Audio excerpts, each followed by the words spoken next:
Orang yang kena penyakit apapun, lebih-lebih anania, lebih-lebih hati yang rusak karena hasud, ghibah, keaku-akuan. Ternyata Allah sudah menunjukkan vaksinnya itu ada di surat Al-Anfal ayat 33.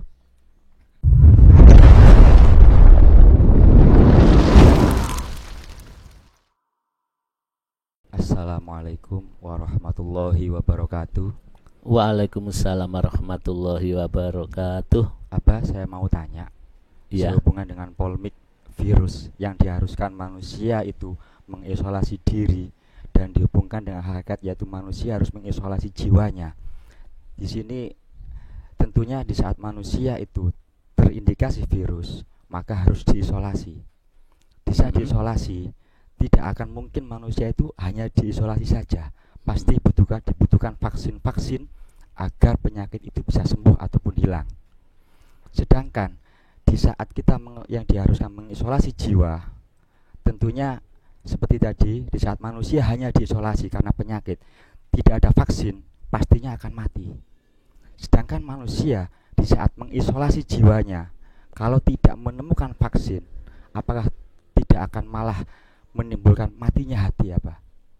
Jadi di sini yang saya tanyakan, kalau memang manusia itu harus mengisolasi jiwa, vaksin-vaksin apakah yang dibutuhkan agar tidak menjadikan hatinya malah mati?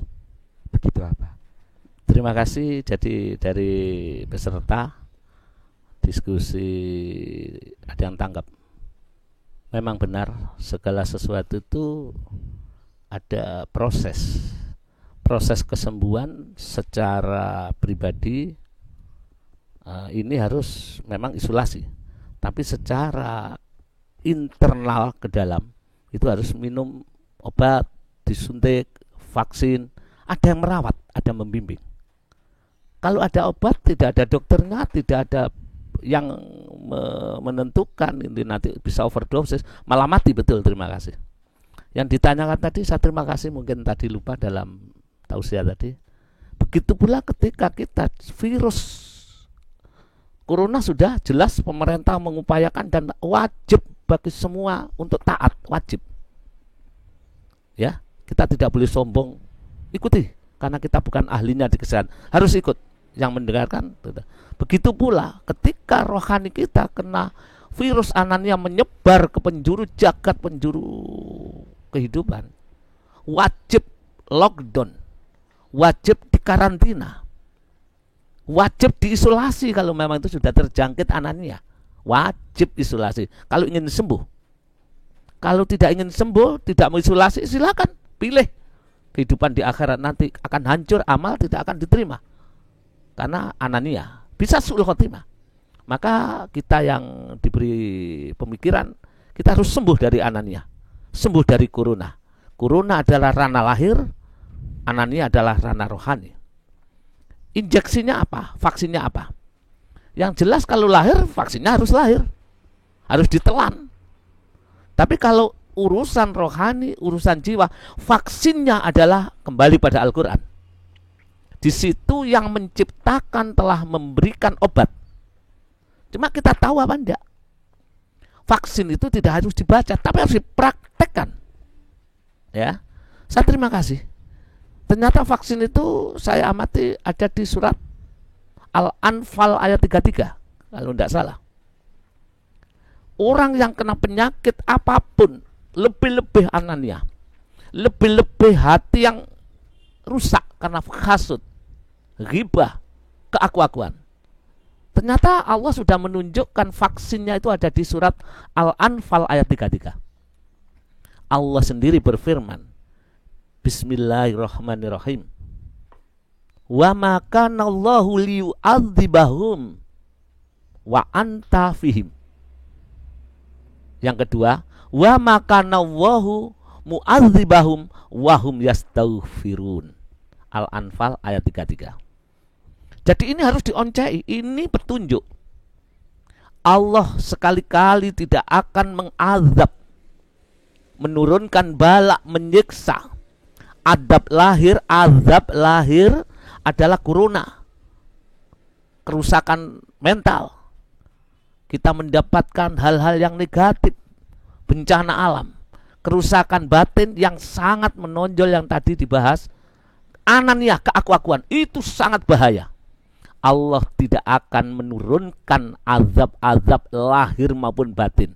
Syaratnya wa anta fihim, engkau kekasihku Muhammad ada di antara mereka. Nomor satu, harus menciptakan kondisi batin ini dekat dengan Rasulullah. Nabi Muhammad harus ada di hati. Ada lesan, ada perbuatan, ada rasa. Lesan, kita banyak membaca sholawat. Perbuatan, sunnah-sunnahnya Rasul kita lakukan. Nah, justru kita banyak musibah malah jauh dari sunnah. Ketakutan, tidak berani ibadah, dan lain-lain. Itu malah kan runyam. Maka wa antafim ini dalam hal lesan perbanyak sholawat. Sholawat tidak cukup sekali, 2 kali, 100, ribuan bila perlu. Selain dapat pahala, dekat dengan Allah, dicintai Rasul. Lesan memperbanyak sholawat, lahiriah melaksanakan sunnahnya, itu terapi. Kalau Rasulullah sholat, baca Quran, mujahadah, berbuat baik. Rasa hati adalah zauk, cinta pada Rasul. Mengondisikan batin ini istidor, ini yang tidak ada diajarkan di akhir zaman. Istidor itu kondisi batin merasa di hadapan Allah. Kalau istidor merasa Rasul di hadapanku. Ketika baca selawat, adabnya, tata kromonya. Jadi selawat. Maka apabila banyak bencana yang jelas, zaharul fasadu fil barri wal bakhri bima kasabat aidinas, harus tobat manusianya, kembali pada Allah. Perbanyak selawat, cintai Rasul, istidor. Maka saya salut pada kelompok kadang-kadang mujahadah atau baca selawat bisa nangis. Betul itu. Karena dosa kita terlalu banyak. Kita selalu tertawa, ya. Ini injeksi yang pertama. Vaksin pertama adalah sholawat, ya. Yang kedua, wa makanallahu mu'adzibahum wa hum yastaghfirun. Dan sekali-kali Allah tidak akan menurunkan bala, tidak akan menyiksa, dan tidak akan ada hatimu tersiksa karena virus-virus yang membahayakan dunia akhirat anania. Wahum yastaghfirun, dan mereka umat-umat ini yastaghfirun, senantiasa memohon ampun kepada Allah. Istighfar, mohon ampun, merasa banyak dosa, merasa dolim, merasa rendah. Nah, permasalahan sekarang ini dianggap hanya bacaan saja. Padahal ketika wahum yastaghfirun itu prakteknya hati harus merasa penuh dosa.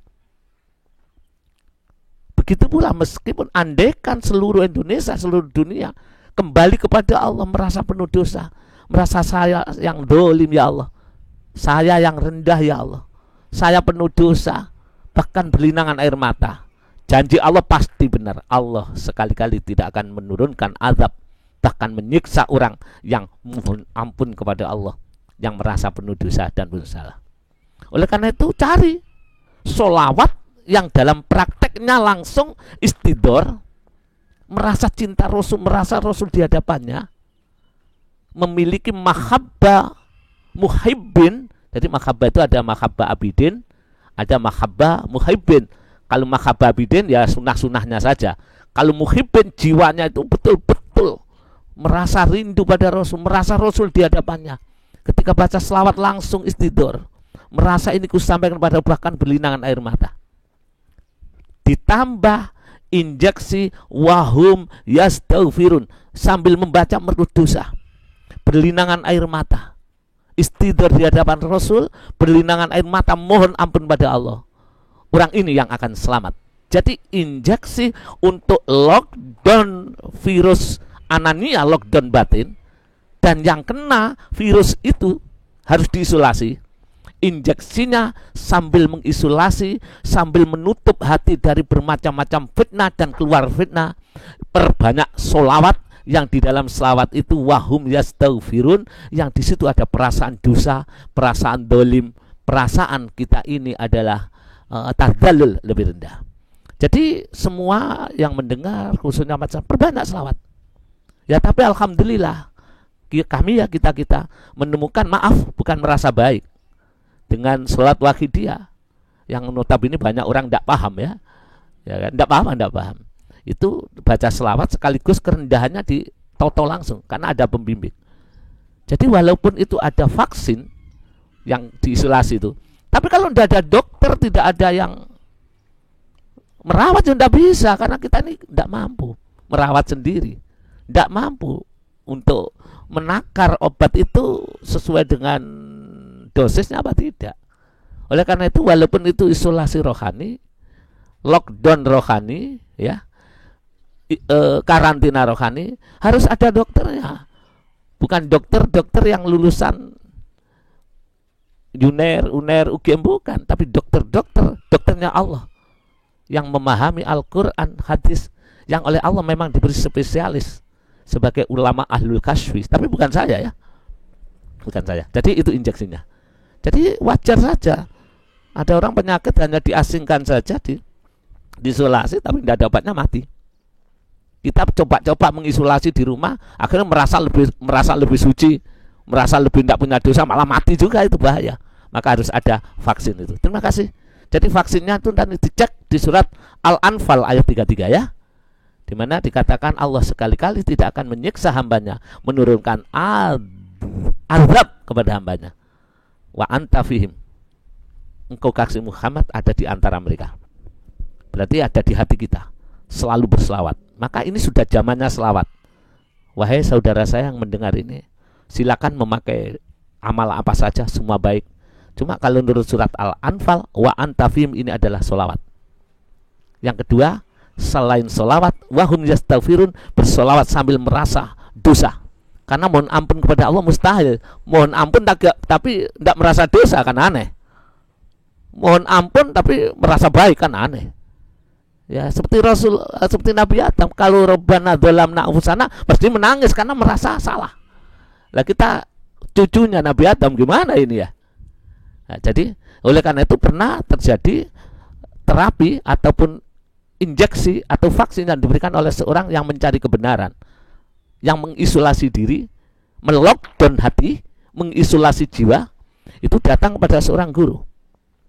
Oleh gurunya tahu kamu tuh kena penyakit itu, kamu harus injeksi. Ditanya, kamu punya murid berapa? Murid saya 5.000 guru. Diinjeksi oleh guru, pulang, muridmu pulang, gak usah jadi guru kamu. Dia tuh takut, bahkan mengatakan, lu mengapa ini murid saya, padahal santri saya ini nanti untuk penerus Islam. Kamu tidak tahu penyakit ada di hatimu. Penyakit apa guru? Ini harus saya injeksikan kepadamu. Kamu merasa jadi kiai, kamu merasa punya santri, sehingga kamu merasa lebih mulia dari orang lain. Itu virus Anania. Maka harus diinjeksi, dibuang. Caranya buang dulu penyebabnya. Akhirnya sadar, oh jadi saya semakin banyak santri, saya semakin Anania semakin kuat, virusnya semakin menjadi-jadi. Disuruh pulang. Setelah muridnya selesai dipulangkan, dipanggil, kamu ngarang kitab berapa? 100 kitab guru. Alim alama, ada ulama bisa ngarang 100 kitab. Pulang, bakar kitabmu. Ketika beliau, ada apa guru? Aku menginjeksi, menyuntikkan vaksin ke dalam jiwamu. Lu mengapa? Karena ketika kamu ngarang kitab, hatimu selalu bangga. Apalagi kalau kitabmu dibaca oleh santri-santrimu. Kebanggaanmu itu akibat Anania.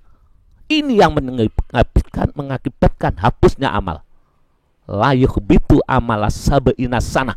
70 tahun amalmu habis. Akhirnya dibakar semua. Yang ketiga, masih ada injeksi yang ketiga. Apa? Pakaianmu sebagai ulama ganti pakaian biasa. Datang kepada santrimu, puasam bisu, gak usah banyak bicara. Ketika ada, kalau sekarang kan sanyo ya. Kalau dulu tidak ada sanyo. Kalau ada kamar mandi, jeding, kosong kamu yang ngangsu. Jangan banyak bicara, bicara yang penting. Kosong bisu. Akhirnya gimana? Akhirnya dilakukan. Mengapa? Karena kamu tidak akan sembuh dari penyakit Anania selaginya kamu merasa lebih tinggi derajatmu dengan orang lain. maka kamu harus menurunkan derajatmu dengan perasaan lebih rendah. Terapi ini pernah diberikan oleh Syekh Abdul Asyarqawi kepada santrinya. Walaupun santrinya waktu itu menolak, tapi setelah sembuh, santrinya timbul hilang rasa aku. Injeksi vaksin yang disuntikan oleh guru itu ternyata itulah injeksi kerendahan. Kerendahan yang dibawa. Merasa salah, merasa dosa. Ini injeksi utama bagi umat sedunia hari ini. Perasaan salah. Negara geger karena merasa benar. Andaikan merasa semua salah, merasa bertanggung jawab, takut kepada Allah, beres. Cuma tidak semudah itu. Maka perjuangan, kalau ada pejuang-pejuang yang menyiarkan, silakan terus. Salut kepada ulama-ulama yang menyiarkan. Salut pada anak-anak kita, kelompok pengamal Wahidiyah yang tiap malam bermujahadah bisa menangis. Salut, teruskan. Jangan sampai panjang berhenti untuk berjuang. Yang penting niat hanya karena Allah. Allah titik. Oke ya? Jadi terapi itu pun pernah diberikan oleh Syekh Abdul Asyarqawi kepada santrinya.